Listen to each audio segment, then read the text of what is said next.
చాలా మంది పేరెంట్స్ తమ పిల్లల్ని ప్రైవేట్ స్కూల్స్ లోనే చదివించడానికి ఎక్కువ ఆసక్తి చూపుతున్నారు. కానీ ప్రభుత్వ పాఠశాలను బలోపేతం చేయడం కోసం చాలా కార్యక్రమాలను చేపడుతుంది. అవేంటో మనం ఈరోజు గవర్నమెంట్ టీచర్ అయినటువంటి చేడి శ్రీనివాస్ గారితో మాట్లాడి తెలుసుకుందాం. నమస్తే శ్రీనివాసరావు గారు. నమస్తే. మీరు గత 30 సంవత్సరాలుగా ప్రభుత్వ పాఠశాలలో పనిచేస్తున్నారు. మరి ప్రభుత్వ పాఠశాలలకు ప్రైవేట్ పాఠశాలకు ఉన్నటువంటి వ్యత్యాసం ఏంటి? తల్లిదండ్రులు ప్రైవేట్ పాఠశాలల మీద ఆసక్తి చూపుతున్నారు, కానీ ప్రస్తుతానికి వాస్తవ పరిస్థితులు ఏంటో కాస్త అర్థమయ్యే విధంగా చెప్పండి. మీరు ఈ సమయంలో చాలా మంచి విషయాన్ని గురించి ప్రస్తావించారు. ఎందుకంటే పాఠశాలలు ప్రారంభించే సమయంలో ప్రజలకు కూడా ప్రభుత్వ బడికి ప్రైవేట్ బడికి ఉన్న వ్యత్యాసాలు తెలియాలి. ముఖ్యంగా ప్రైవేట్ పాఠశాలలో కంటే ప్రభుత్వ పాఠశాలలో వెల్ క్వాలిఫైడ్ టీచర్స్ ఉంటారు. ఎప్పుడు ఈ మధ్యకాలంలో ప్రైవేట్ స్కూల్స్లో డిజిటల్ బోధన అనే భావన ఉంది. కానీ ఇప్పుడు ప్రభుత్వ పాఠశాలలో కూడా లక్షలు ఖర్చు పెట్టి ప్రభుత్వం డిజిటల్ బోర్డ్స్ ఏర్పాటు చేసి ఉపాధ్యాయులకు ట్రైనింగ్ ఇచ్చి డిజిటల్ బోధన ఏర్పాటు చేస్తుంది. మరి గవర్నమెంట్ స్కూల్స్ లో కూడా డిజిటల్ బోధన అనేది నడుస్తుంది అంటున్నారు కదా. మరి పిల్లలకి ఏమైనా వీటి గురించి ఏమైనా అదనంగా ఫీజులు వసూలు చేయడం అలాంటివి ఏమైనా ఉన్నాయా గవర్నమెంట్ స్కూల్స్ లో? మీకు ఇక్కడ విషయం ఒకటి అర్థం కావాల్సిన విషయం ఏంటంటే, ప్రభుత్వ బడి అంటేనే పూర్తి స్థాయిలో అన్ని ఉచితంగా అందించబడతాయి అర్థం. ఇప్పుడు ప్రభుత్వ పాఠశాలలు ఏ రకంగా మెరుగ్గా ఉన్నాయి? ప్రభుత్వం ఏ సౌకర్యాలు, అదనపు సౌకర్యాలు ప్రజెంట్ కల్పిస్తున్నారో కాస్త సవివరంగా తెలియజేయండి. ప్రభుత్వ పాఠశాల విషయానికి వస్తే, పాఠశాల రీఓపెనింగ్ నాటికే పిల్లలకి ఫ్రీ బుక్స్, ఫ్రీ యూనిఫామ్స్, వీటితో పాటు రాబోయే సంవత్సరం నుంచి, రాబోయే విద్యా సంవత్సరం అంటే 12వ తారీఖు విద్యా సంవత్సరం నుంచి ప్రభుత్వం ప్రత్యేక కిట్ను కూడా ఇవ్వదలుచుకుంది. దాంట్లో బుక్స్ తో పాటు పెన్, పెన్సిల్, మొత్తం టోటల్ కిట్ విద్యార్థికి కావాల్సిన అన్ని వస్తువులు దాంట్లో పొందుపరచడం జరుగుతుంది. అదేవిధంగా పిల్లలకి అల్పాహారాన్ని కూడా ఏర్పాటు చేయాలని ప్రభుత్వం యోచిస్తుంది. ఖచ్చితంగా దాన్ని అమలు పెట్టాలని ముఖ్యమంత్రి గారు కృతజ్ఞతతో ఉన్నారు. దానికోసం చర్యలు కూడా తీసుకోవడం జరుగుతుంది. అలాగే పుస్తకాలతో పాటు మిడ్ డే మీల్స్ ఉంది, వారానికి 3 రోజులు కోడిగుడ్డు పెడతారు, అలానే రాగి జావ, ఇవన్నీ కూడా రెగ్యులర్ గా జరుగుతున్నాయి. వాటి మీద పర్యవేక్షణ, అవి క్వాలిటీ విషయంలో ఏమన్నా తేడా ఉంటుందా? అసలు వాళ్ళకి నాణ్యతలో రాజీ పడరండి. సన్న బియ్యంతో విద్యార్థులకు భోజనం పెడతారు, పౌష్టికాహార భోజనాన్ని అందించడం జరుగుతుంది. సాధారణంగా వివిధ దశల్లో మానిటరింగ్ అనేది ఖచ్చితంగా జరుగుతుంది. ప్రభుత్వ పాఠశాలలో ప్రధాన ఉపాధ్యాయుల వారి దగ్గర నుంచి డిఓ గారి స్థాయి వరకు ప్రతి విషయంలో కూడా మిడ్ డే మీల్స్ మీద మానిటరింగ్ అనేది ఖచ్చితంగా జరుగుతూనే ఉంటుంది. పై అధికారులు, రాష్ట్ర స్థాయి అధికారులు కూడా మిడ్ డే మీల్స్ పర్యవేక్షణ చేస్తున్నారు. పౌష్టిక ఆహారాన్ని ప్రభుత్వ పిల్లలకి అందించాలి. రాబోయే కాలంలో కాబోయే యువత అయినటువంటి విద్యార్థులకి ఖచ్చితంగా మంచి ఆహారం అందిస్తే బలమైన మంచి పౌరులుగా రూపొందుతారనేది ప్రభుత్వ ఆలోచన. ఓకే, చాలా బాగుంది. మరి ఈ బోధన విషయంలో కేవలం ఈ డిజిటల్ లెర్నింగ్ అయినా, వీటితో పాటు ఏమైనా ప్రయోగశాలలు ఏమైనా అందుబాటులో ఉంచారా? ల్యాబ్స్ ఏమైనా ఉన్నాయా స్కూల్స్ లో? ఇప్పుడు రాష్ట్ర కేంద్ర ప్రభుత్వాల సౌజన్యంతో అనేక రకాలైనటువంటి పథకాల ద్వారా పిఎంశ్రీ అని, అటల్ టింకరింగ్ ల్యాబ్స్ అని, ఇలా అనేక రకాలైనటువంటి ల్యాబొరేటరీ సౌకర్యాలు ఉన్నాయి. ప్రతి సంవత్సరం కూడా గ్రంథాలయానికి కొన్ని కోట్ల రూపాయలు ప్రభుత్వం ఖర్చు చేస్తుంది. అంటే ప్రభుత్వ స్కూల్స్ లో గ్రంథాలయాల ఏర్పాటు, ల్యాబొరేటరీ సౌకర్యం ఉంది, కంప్యూటర్స్ ఉన్నాయి. అన్ని రకాలుగా పిల్లవాడి యొక్క ఆల్రౌండ్ డెవలప్మెంట్ కి ఖచ్చితంగా ఉపయోగపడే విధంగా పరిపూర్ణమైనటువంటి వ్యక్తిగా రూపొందించడానికి కావాల్సిన విజ్ఞానాన్ని ప్రభుత్వం పిల్లలకి అందే ఏర్పాటు చేస్తుంది. ఓకే, మరి సబ్జెక్ట్ విషయంలో అందరూ సబ్జెక్ట్ టీచర్స్ బోధించే వాళ్ళు అన్నారు. మరి దానితో పాటు ఆట, games, sports, physical education master లాంటివి ఏమన్నా ఉన్నాయా స్కూల్స్ లో? అసలు చాలా మంచి పాయింట్ అడిగారు. ఇప్పుడు ప్రధానంగా ప్రైవేట్ పాఠశాలకి ప్రభుత్వ పాఠశాలకి ఉన్న ప్రధాన వ్యత్యాసం ఏంటంటే, ఇరుకు గదుల్లో విశాలమైనటువంటి గ్రౌండ్ ఏది లేనటువంటి నడిచేది ప్రైవేట్ పాఠశాల.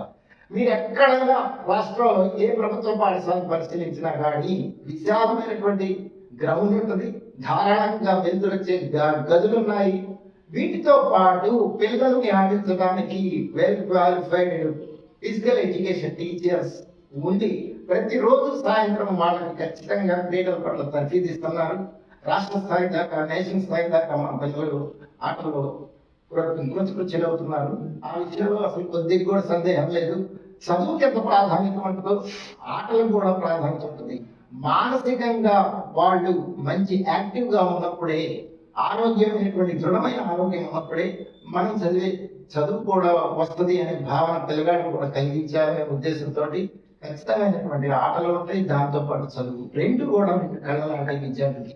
ఈ మధ్యకాలంలో చాలా గ్రామాలలో ఈ యువత డ్రగ్స్ కి ఎడిక్ట్ అవుతున్నారని గవర్నమెంట్ యొక్క పరిశ్రమలు తెలియదు. మరి వాటి నుంచి పిల్లలు బయటపడటానికి ఏమైనా మీ స్కూల్స్ లో కార్యక్రమాలు చేపడుతున్నారు? ఖచ్చితంగా పిల్లల్ని అనేక గ్రూపులుగా చేస్తున్నాం. పిల్లల కోసం అనేక సెమినార్లు ఏర్పాటు చేసి విద్యార్థులు వేటి పట్ల ఆకర్షితులు కాకూడదు, వేటికి దూరంగా ఉండాలి. ఒకవేళ కొన్ని రకాలైనటువంటి వ్యసనాలకు లోనైతే జరిగే నష్టాలు ఏంటి, భవిష్యత్తులో వాళ్ళ జీవితం ఏ విధంగా నష్టపోతారనే విషయాల పట్ల కూడా పిల్లలకు పూర్తి స్థాయిలో మేమే కాకుండా వివిధ రకాలైనటువంటి ఓ సమాజంలో మంచి స్థాయిలో ఉన్నటువంటి వ్యక్తులను తీసుకొచ్చి వాళ్ళతో ఇంటర్వ్యూలు, సెమినార్స్ కండక్ట్ చేస్తున్నాం. పిల్లవాళ్ళకి కావాల్సిన అవేర్నెస్ తీసుకొస్తున్నాం. పిల్లల్లో వాటి పట్ల ఆసక్తి పెరగకుండా మనం డ్రగ్స్ కానీ ఇతర వాటి పట్ల మనం ముందుకు పోయినట్టయితే జరిగే నష్టాన్ని వాళ్ళ కళ్ళకు పెట్టినట్లుగా చెప్పడం జరుగుతుంది. ఓకే, చాలా బాగా చెప్పారు. మరి ప్రైవేట్ స్కూల్స్, గవర్నమెంట్ స్కూల్స్ కి ప్రత్యేకంగా ఏమైనా గవర్నమెంట్ స్కూల్స్ లో టాలెంట్ టెస్ట్లు ఏమైనా ప్రైవేట్ స్కూల్స్ విద్యార్థులకు అర్హత లేనివి గవర్నమెంట్ స్కూల్స్ పిల్లలు మాత్రమే రాయగలిగిన టెస్ట్లు ఏమైనా ఉన్నాయా? చాలా ఉన్నాయండి. మీకు ఎగ్జాంపుల్ చెప్పాలంటే 8th క్లాస్ చదివే విద్యార్థులకు NMMS national merit meal scholarship అనే టెస్ట్ ఉంది. ఆ టెస్ట్ కేవలం ప్రభుత్వ పాఠశాలలో చదివే విద్యార్థులకు మాత్రమే అర్హత ఉంది. అది రాసి దాంట్లో క్వాలిఫై అయితే సంవత్సరానికి 12,000 చొప్పున విద్యార్థికి 4 సంవత్సరాలు అందించబడుతుంది. ఇవే కాకుండా 10th అత్యధిక మార్కులు సాధించిన విద్యార్థికి IIITలో సీట్ ఇవ్వడానికి ప్రైవేట్ స్కూల్ విద్యార్థి కంటే కూడా అతనికి కొంచెం ఎక్కువ ప్రాధాన్యత అలానే బీసీ గురుకులాలు, ఎస్సీ గురుకులాలు, సిఓఈ కాలేజెస్, మోడల్ కాలేజెస్, ఇలా అనేక రకాలైనటువంటి గురుకులాల కాలేజీలు ఉన్నాయి. వాటిల్లో కూడా ప్రభుత్వ విద్యార్థులకే ప్రథమ ప్రాధాన్యత ఉంటుంది. ఇక భౌతిక వనరుల విషయానికి వస్తే, ఇన్ఫ్రాస్ట్రక్చర్ విషయానికి వస్తే, ప్రతి తరగతికి ఒక క్లాస్ రూమ్ ఉందన్నారు, చాలా బాగా చెప్పారు. ఆట స్థలం ఉందన్నారు. మరి పిల్లలకు సపరేట్ గా ఆడపిల్లలకు, మగపిల్లలకు, టీచర్స్ కు వాష్రూమ్స్, టాయిలెట్స్ ఇవి కూడా ప్రతి స్కూల్లో ఏర్పాటు చేసింది గవర్నమెంట్. ప్రభుత్వం ప్రధానంగా ఇన్ఫ్రాస్ట్రక్చర్ విషయంలో ప్రత్యేకమైన దృష్టి సారించి ఖచ్చితంగా అన్ని పాఠశాలలకి మగపిల్లలకి, ఆడపిల్లలకి సపరేట్ గా టాయిలెట్స్ ఏర్పాటు చేసింది. అదేవిధంగా ఉపాధ్యాయుల బృందానికి కూడా సపరేట్ టాయిలెట్స్ ని ఏర్పాటు చేసింది. ఇవే కాదు, ఆడపిల్లలకు ఉపయోగార్థం శానిటరీ నాప్కిన్స్ కూడా ప్రభుత్వం పాఠశాలకు పంపిస్తుంది. దానివల్ల కూడా విద్యార్థులకి వాళ్ళ యొక్క హైజీన్ మీద, హెల్త్ అండ్ హైజీన్ మీద ఒక ప్రత్యేకమైనటువంటి అవగాహన కలుగుతుంది. మరి ఈ మధ్యకాలంలో ఆడపిల్లలు ఒంటరిగా ప్రయాణం చేసేటప్పుడు చాలా వాళ్ళ మీద అనేక రకమైనటువంటి దౌర్జన్యాలు జరుగుతున్నాయి. వాటిని ఫేస్ చేయడానికి, ఆడపిల్లలు ఎదుర్కోవడానికి ప్రత్యేకమైనటువంటి శిక్షణ ఏమైనా గవర్నమెంట్ స్కూల్స్ లో ఇస్తున్నారు?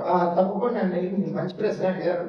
ఆడపిల్లగాళ్ళు తమ యొక్క స్వీయ రక్షణ ఖచ్చితంగా మళ్ళీ చేసుకునే విధంగా ప్రభుత్వం ఒక కరాటే నేర్పే ట్రైనింగ్ మాస్టర్ని ప్రతి సంవత్సరం 2 నెలల పాటు ఏర్పాటు చేసి ప్రత్యేకంగా శిక్షణ ఇస్తుంది. భవిష్యత్తులో ఏ ఆడపిల్ల కూడా భయపడకుండా, నిర్భయంగా తన మీద అఘాయిత్యం జరిగినా కూడా పోరాడే శక్తిని తెలంగాణ పొందగలుగుతారని ప్రగాఢంగా విశ్వసిస్తున్నాం. కొన్ని విషయాలు మీరు అడగబట్టి ప్రజలకు అర్థమవుతుంది. చాలా చాలా చాలా ప్రస్తుతం ఉన్నటువంటి పరిస్థితుల్లో ప్రైవేట్ స్కూల్స్ కంటే ప్రభుత్వ స్కూల్స్ చాలా ఉన్నత స్థాయిలో ఉన్నాయి. కాబట్టి మీ దృష్టికి వచ్చిన పిల్లల్ని మీరు ఖచ్చితంగా మోటివేట్ చేసి ప్రభుత్వ పాఠశాలకు పంపించే విధంగా మీ వంతు కూడా కృషి చేయాలని ఈ సందర్భంగా మిమ్మల్ని కోరుతున్నాను.